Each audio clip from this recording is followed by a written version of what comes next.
আল্লাহর চোখে খারাপ হওয়ার জন্য এতটুকু যথেষ্ট যে আপনি একজন মুসলিম হয়ে আর একজন মুসলিমকে তুচ্ছ তাচ্ছিল্য করছেন। তো অহংকার ইবলিসকে চিরস্থায়ী জাহান্নামী করেছে। আমরা যেন অহংকারী না হই। আল্লাহ পাক আমাদেরকে অহংকার থেকে দূরে থাকার তৌফিক দান করুন।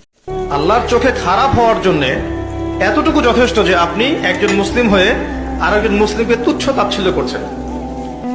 তো অহংকার ইবলিসকে চিরস্থায়ী জাহান্নামী করেছে। আমরা যেন অহংকারী না হই।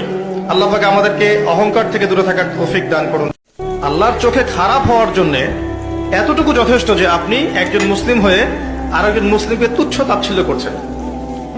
তো অহংকার ইবলিসকে চিরস্থায়ী জাহান্নামী করেছে।